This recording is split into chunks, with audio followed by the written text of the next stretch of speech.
Hello everyone and welcome to another episode podcast here with Feel Good with me. I'm your host Idan Naor, and today we've got Sonia from SOS Diet, which is a really interesting eating concept which I really drawn into after so many years of researching and trying different foods. So first of all, it's vegan, so it resonates with me, of course, but I'll actually let Sonia introduce herself a little bit and how she arrived at SOS and what does it mean an SOS free diet. So Sonia, maybe you can tell us a little bit about it and how you got into it. Yeah, sure, Eden, I can do that. So SOS free vegan means no animal products, no salt, no oil, and no sugar. A lot of people think that is extreme, but it's actually a very clean way of eating. And I got into this because of my own health issues. I couldn't get healthy on an omnivorous diet. A vegetarian diet didn't help me either. Then I swapped to a vegan diet, not only for health reasons, mainly through because of animal reasons, because I wanted to not consume animals anymore in the first place. But then I found out that it's also good for your health.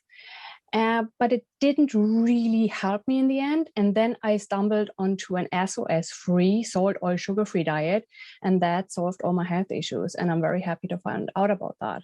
And that is also the way how I got into nutrition and health coaching, because I want to help people to get healthy in the end and be still happy with their food choices, because it's an amazing way to eat. And I just love all the different colors and tastes I have way more plants in my diet and way more diversity in my diet than I had on a vegan diet and on a vegetarian diet. And it's just, I just can recommend this way of eating to everyone.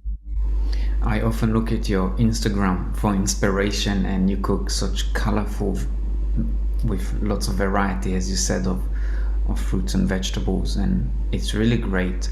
So maybe for some people hearing no salt, surely we need some salts because it has as well minerals and sodium and potassium, and that usually goes together for electrolytes maybe, and sugar for energy, and oils. It's such a natural thing. The Greeks and Italians been using it for centuries, if not millennia. So maybe you can tell us a little bit about why there is such a diet as SOS, what are the benefits, and why particularly to pick on salt, oil, and sugar. All right, so salt, oil, and sugar are additives. It doesn't grow in nature. You don't have a sugar tree, a salt, or an oil tree. You have to process this to get it. And for example, salt adjusts your taste buds.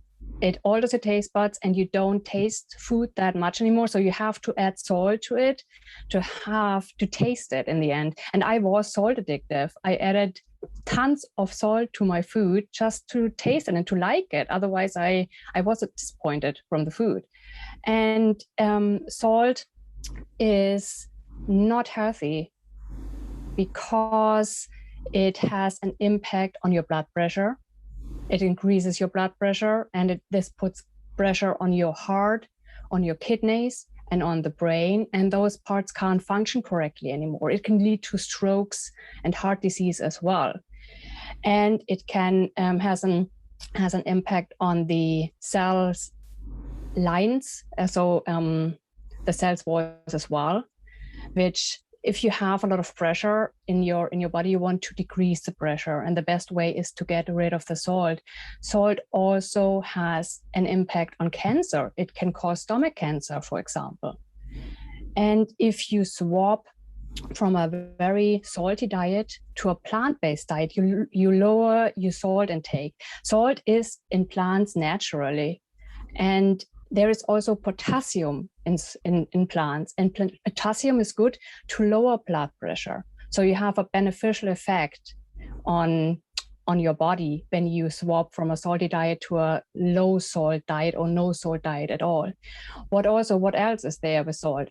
So you also have a lot of things with salt, and yeah. So and I can totally relate, and I can say something from my personal experience. When I have Now, there's two things here with me personally, and you can share your thoughts, and I know some other people.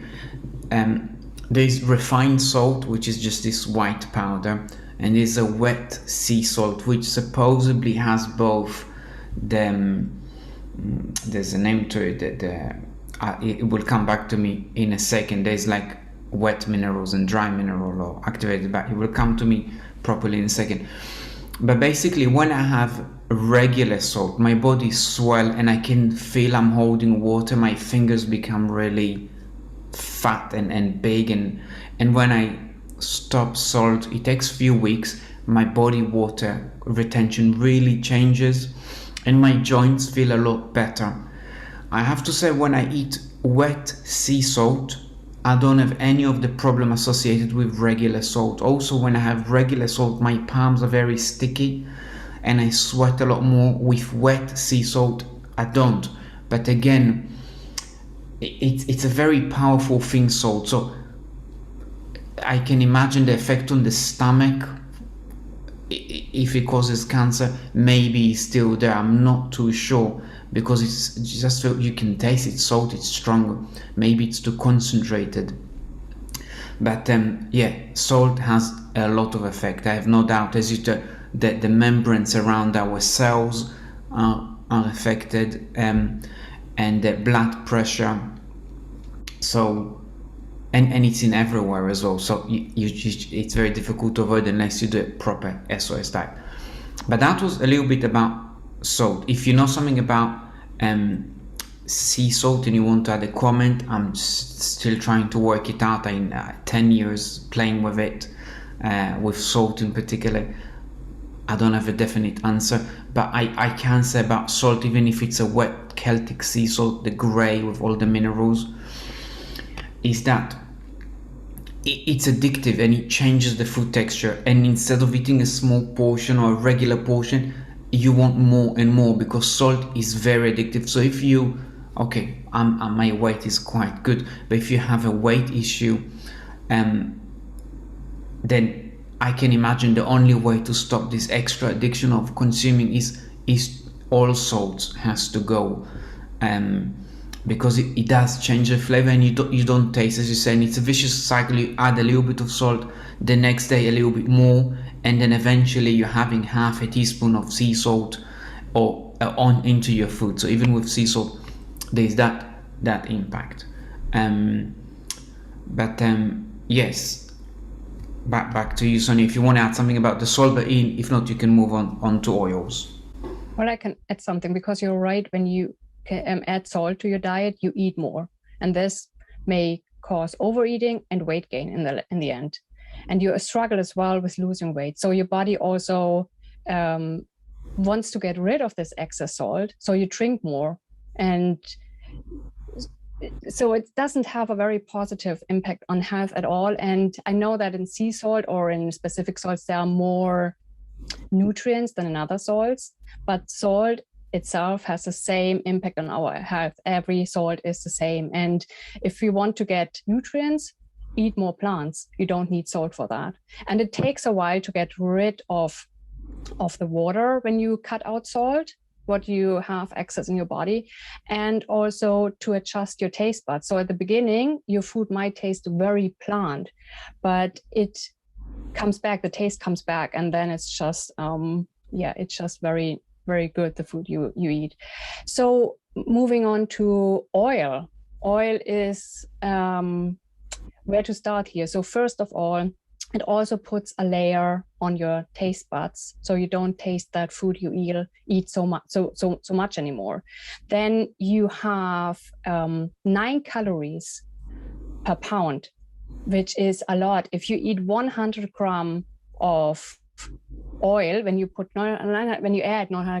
take 100 grams of oil, you have way more calories than 100 grams of broccoli. We can do that again. So basically, the same gram of oil or raw plants or cooked plants will be a big difference in how many calories you're taking, but not necessarily that you will feel more full. So you can have a big bowl of broccolis and you may feel quite full and satisfied because you had a lot of fiber, which the body like. But if you have a big bowl of oil, you just shove a lot of calories into you. You'll feel clogged, but not necessarily satisfied. So maybe you can explain that a little bit better, because it's not my expertise. I just visually know that a spoonful of oil is loaded with calories, and you can basically get a whole bowl of vegetables, and that will be the equal of that little spoon. Yes, people think that oil is healthy, and oil has some nutrients as well in it, but you don't have fiber, which is very important to health. It feeds our gut bacteria, and our gut bacteria supports our immune system. So we need fiber in our diet. Soluble fiber is not in oil at all, not even in olive oil. You don't have polyphenols in oil, and both fiber and polyphenols are prebiotic and feed our gut biomicrobe. And it's just oil also clogs our arteries, which can also lead to heart disease and stroke and Alzheimer's and dementia. And it through the excess calories you put into your food, and no caloric, so it's caloric dense, but not nutrient dense. That's a little bit about oil, and I will leave some link below, which maybe Sonia can help me find, that explain a little bit about why oil in an SOS diet is not an ideal thing for us. And now we'll go into, actually before we go into sugar, would there be cases if someone is low in weight, if there's such a thing as someone is low in weight, that oil will be beneficial if someone is trying to gain weight or body mass? Would you say oil can be suitable then, or you reckon just eat more fiber rich foods again? Well, I think if you are underweight or you struggle gaining weight, you can add a little olive oil to your food, but not too much. I'd always prefer to add sweet potatoes, legumes, or other more calorie dense food to your diet instead of oil. But if you don't have heart disease or anything like that, you can add a little olive oil to it, yes. And what about nuts and seeds? I know macadamia are very rich in oils. Are these different to a regular oil, to an olive oil, say, where we extract it? Will these be all right? Oh yeah, it's better. You shouldn't overdo it with nuts either and with seeds, but nuts is healthy fats.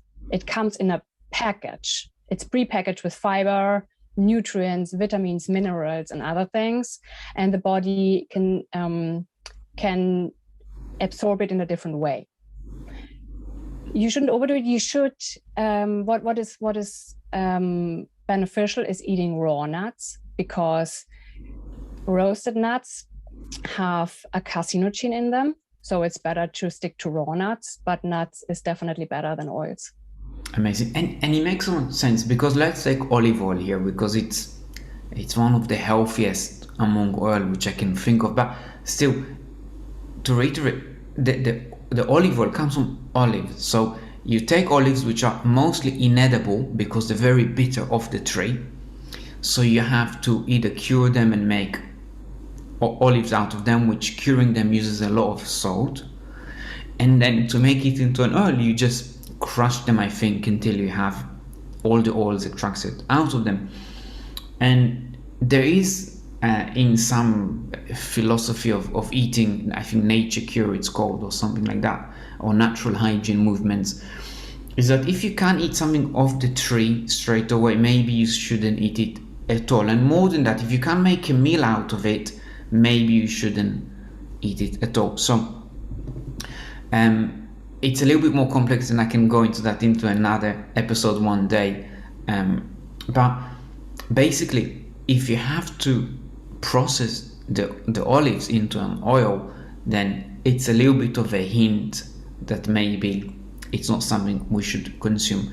Now, again, I'm not an authority on this, but maybe there is something to it. And again, we can try and experiment these things, although we're not medically qualified, but this is our experience, and of course you should consult with a professional. But on the other hand, when we're talking about nuts oils, it makes a lot of sense. They come from the tree. You can easily eat them happily, and as Sonia said, it's packed with so many nutrients. And me, with my severe IBS and and other issue probably going on in my gut. If I have a bit of oil, I feel very heavy. Something is not 100%, but with nuts, I eat them and I feel energized and come to life. So it's really interesting to observe as well our body, how it feels with certain things. So if you want to add something to that, great. If not, we can move on to the last S of SOS, which is sugar. Yeah, well, you are absolutely right. Food should give you energy. And when I eat my salad or my sweet potato or my quinoa, it gives me a lot of energy. Other people are tired afterwards and can't move anymore. I need to go for walks. I can't eat late in the evenings because then I can't sleep for hours because I have all this excess energy in me that wants to get used. And so there is a huge difference in how we eat. And I think, yes, oil is highly processed. I think it's the most processed food on the planet. Olive oil is the least processed oil, to be honest.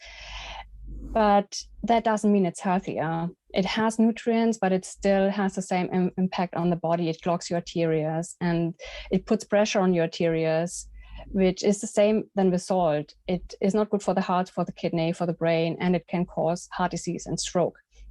And it also messes up your gut microbiome, which I'm pro gut microbiome, and this is not what I want to see in my clients and in the people surrounded by me.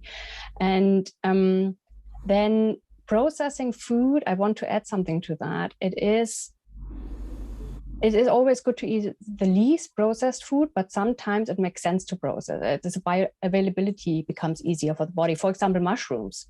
When you eat mushrooms raw, the cell wall is very thick in mushrooms and the body can't absorb the nutrients so easily. So if you steam or boil them before that, your body gets more nutrients in the end. So sometimes it makes sense to process things, but with mushrooms, you still have all the nutrients, and with olive oil, you only have little nutrients to no nutrients at all. So there's a huge there are huge differences in processing, how to process food and how much to process food.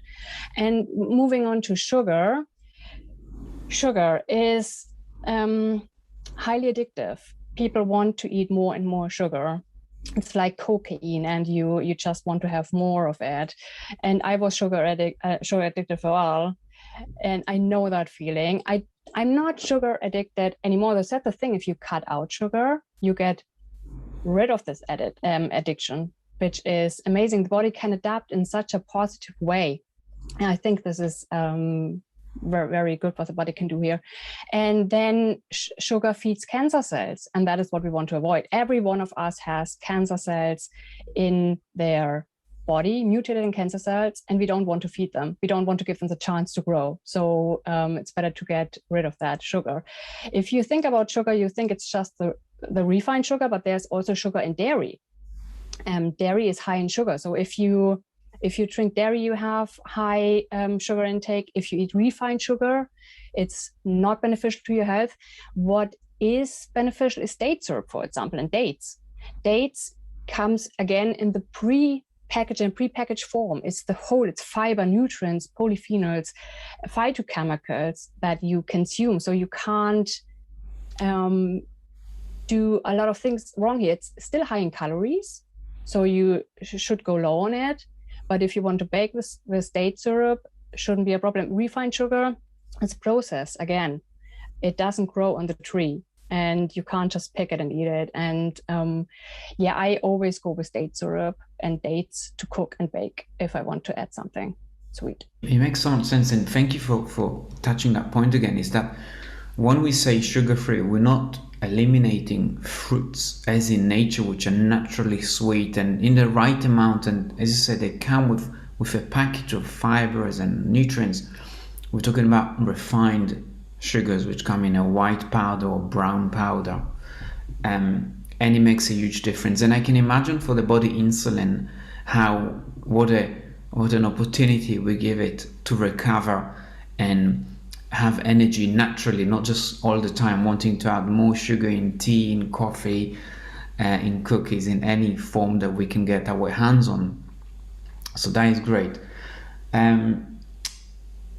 Really, really good stuff. And just by the way, what about coffees and tea and chocolate? Are they Do you recommend them? Do you consume them?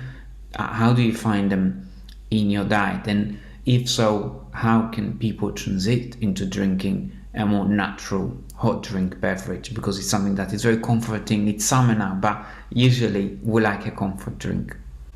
Yeah, well, I do not drink coffee because I do not like coffee. I've never liked it. It's bitter. It's something I tried it once when I was 15 years old, and this was the last time. And I don't even like the smell of it. I grew up with black tea with sugar and milk. Of course, in Germany, the usual thing you do. And I could drink 2 liters of black tea and I didn't have any problems with the caffeine anymore because my body adapted to it. The way I grew up, I drank black tea all day long, and so I didn't have any problems with. Well, I thought I didn't have any problems with sleep and such things, but I didn't. I actually did have problems with sleep a lot. But this comes down to my tea consumption as well, what I had at this time, and coffee and black tea is not very unhealthy. You can drink it, but drink it in the morning because the caffeine takes time to be, the level takes time to be lowered in the body. And if you drink it too late, it can disrupt your sleep. And this is not very good for you. Sleep is very important for your health, for your mental and physical health. And so if you want to drink something hot, you have a lot of herbal teas. The chamomile, oh God, so many different. I think I have 20 different types of herbal teas at home where I can just pick what I want to have. I have my green tea every day because it's very beneficial, especially for cancer prevention and treatment. And so the rest, I drink just water. But if you want to drink tea and coffee, yes, it's fine. Black tea without milk and sugar maybe, or only plant milk if possible. And then in the morning, 1 cup, and then that's it. That should be it for the rest of the day, so you don't disrupt your sleep. Fantastic. And just for the last part, which is the exciting part. So we learned a little bit about SOS diet, salt, oil, sugar free, because it's refined and it can be addictive and it has different kinds of effects on the body, which I will try to leave more links below that will help. And I'll also leave a link to Sonia social media and details, because she teaches people how to go plant-based SOS. So it's really helpful to have someone like her guiding us. And now your Instagram is full of really delicious meals. So maybe you can walk us through what would be a typical day of eating for someone, what they can have for breakfast, for lunch, for dinner, and also snacks in between. So maybe you can tell us a bit about that. So you can eat every edible plant on this planet. You can eat whole grains, legumes, fruits, vegetables, nuts and seeds, herbs and spices. So this is what I eat on a daily basis. I usually start my day with porridge. I eat actually a lot because I don't have salt, oil, and sugar or anything other fatty stuff besides nuts and seeds in my diet. So I eat huge portions of food, and I'm very happy about that because I'm satisfied for a long time and I'm not starving, or I don't have the feeling of hunger in my body or something like that. And so I start myself with my days with porridge. I have it either with berries, or I even add vegetables, broccoli, Brussels sprouts, spinach. A lot of people think this is a bit weird, but I love it to add carrots or legumes or anything what I want to add to my porridge. I'm sometimes have a sweet tooth and I add berries. I sometimes don't need berries in the morning. I have it later that day, and then I add chickpeas or what else is there? You can even add apples or bananas to your porridge. You can add every fruit to your porridge. It doesn't have to be just berries. And I definitely eat flax seeds or chia seeds to my porridge, or walnuts to get the omega-3 in my diet. And I also add different herbs and spices, tarragon, cumin, coriander. I started this 2 years ago with the different spices and herbs, and I got adjusted to that. So now if I don't add it, it tastes a little bland sometimes. So I'm happy to add sometimes even turmeric, amla powder, black pepper or something to my porridge. Then what else? Then we have a lot of fruit. I eat 2 to 3 portions of fruit a day. So either berries or I add bananas to my porridge or something like that. Then you have, oh God, apples, mangoes. If you go to the fresh department in the supermarket, you have all the different fruit and vegetables there, and you can just pick whatever you want to eat. Oranges, melons. There are 3, 4, 5 different types of melons in Ireland what you can eat.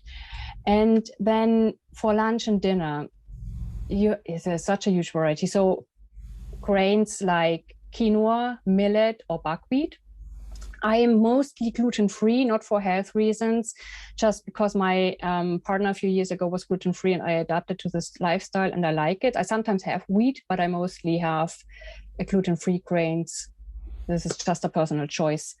And I add vegetables, different types of vegetables to the grains and make a peanut butter dressing or tahini dressing, or I add apple cider vinegar or nutritional yeast or whatever I like to add, or balsamic vinegar or something like that.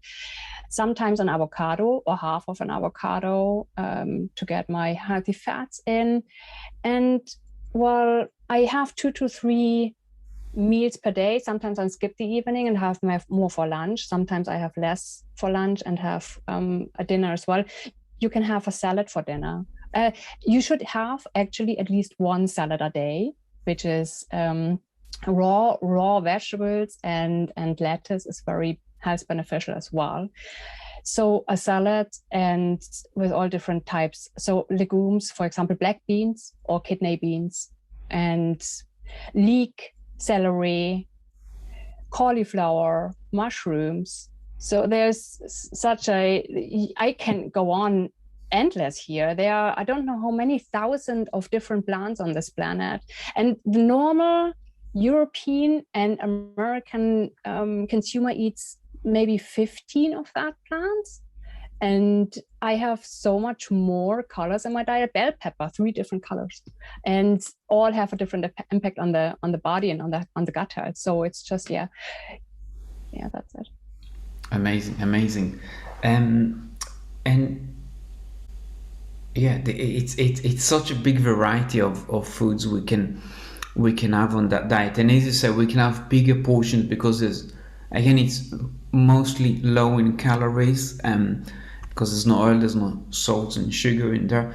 And I have another question. Do you think it's better to have 3 big meals a day, or do you think it's good to graze? So just have a little bit of porridge in the morning, then we have some fruits, and then we have some nuts, and then lunchtime comes and we can have a bit of a bigger meal. And then what do you think works best for the body? I think it works best to have a huge breakfast, a smaller lunch, and a no to just a very small dinner. It depends. If I can't eat that much during the day, I have a bigger dinner sometimes because I don't want to go to bed hungry. It totally depends. Sometimes I skip dinner even though I didn't have enough to eat because it's too late when I come home and I know I can't sleep then. So I just skip it. You can't really, well, you can say what you should eat, but I think it's the best to go to follow your intuition. If I'm hungry, I eat. If I usually have 2 cups of oats, 2 dry cups of oats in the morning with a lot of addings, which fills me up for hours. And then I have my lunch, and then I have maybe a snack or dinner. It totally depends on my day. I can't really tell that, but I think really breakfast is the most important thing because you get up and the body wants energy and the body needs energy during the day. And what you eat in the morning has a different impact on metabolism than what you eat at night at 11. And if you don't eat too late, too much, you give the body the chance to focus on getting rid of toxins during the night and getting rid of mutated cells, and to have the body heal during the night. If you eat too late, the body focus on digestion and can't focus really on what is tasked during the night. So getting rid of all the toxins in the body. And it's also, I always feel if I eat too late, I dream differently. I can't go to sleep so deeply, and I wake up next morning and I don't feel rested that much. But this is just a personal experience I have. But yeah, definitely breakfast.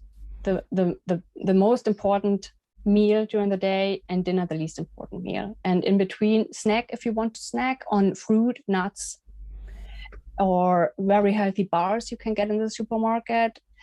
And yeah.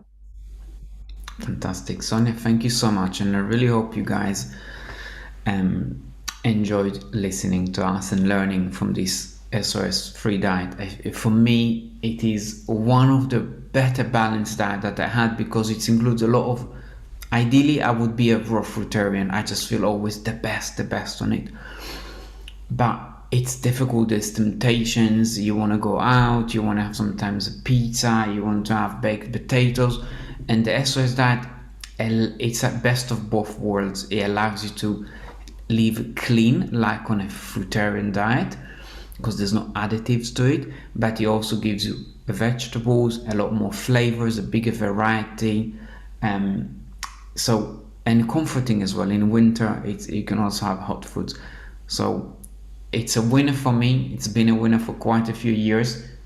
I never know what the future will bring and what I'm learning, but I really like it. And Sonia has been an inspiration for me with her Instagram. Again, I will leave her details below, and I hope to bring in future where we can go for a few recipes and a few more constructed meals for you to get on with, challenges, detox you may experience, and a little bit more on her work in detail. So Sonia, thank you so much. Is there anything else you'd like to add before we go? That's a good question. There's always more to add, of course. Just start slowly, start fast, and jump into it. Well, it depends on whether or not you're healthy. So if you have a life-threatening disease, I would jump into it. If you have the time to adjust to it, or if you are stressed, if you can't handle a quick start, then gentle, go slow, and give the body the chance to adjust. There are sometimes conditions you can't go quick, because then you mess up everything and you feel miserable. And that is not what I want to see people, that they don't feel good, that they suffer. But it totally depends on the condition and on the person, I'd say, how to do it. But the easiest thing with salt, oil, and sugar is really cut it out and leave it aside. Don't add it anymore, because it's the easiest to get the taste buds adjusted. Good advice there. Once you stop, give it a break and stick to it for a few weeks, you will see your taste buds changes, refreshes, and you'll taste food again. As you said at the beginning, you'll start tasting the food. And if you add, okay, I've been 2 weeks, so let me add a bit of salt or a bit of sugar, you will see how quickly your body rewind back and you want. It's like with cigarettes. If you stop smoking, smokers will tell you, I stopped smoking for a year. I had 1 cigarette and I was back to my 20 cigarettes a day. Yeah. In no time. It's very similar, unfortunately. It's the way addiction and the mind works, I guess. Well, the thing is that I do not like processed food anymore. I tasted it in the last year, and it's not what I'm attracted to anymore. When I eat something that is salty, it's really, I feel the salt now. I taste it now, and it's nothing that attracts me anymore. And then it doesn't give me satisfaction. I did this, that I had a burger once, and I was so starving afterwards. It was last year in October in London. I visited friends in London, and I went to a fast food place. I can't even remember the name anymore. And I had this burger, and it was tasty. I actually liked it, but then I was starving. It was just small. And I was like, where's the food? Where's the food? You know, I was suffering because I couldn't get a banana in a supermarket or anything like that, because I was very busy to get fruit in the supermarket. So I was walking around London and always thinking about eating something. And so I wouldn't do it anymore. No, it's not what I like to have in my life. I'm so happy with this lifestyle now. It tastes better. It tastes way better. It gives me so much satisfaction. It makes me so happy and gives me all the energy. I had problems with memorizing things. That is gone now. I had a pain sickness. This is gone. I had a hypothyroid. That is gone now. And it's just Yeah, it's so beneficial. I wouldn't change for nothing, not even for €1 million. I would change my diet.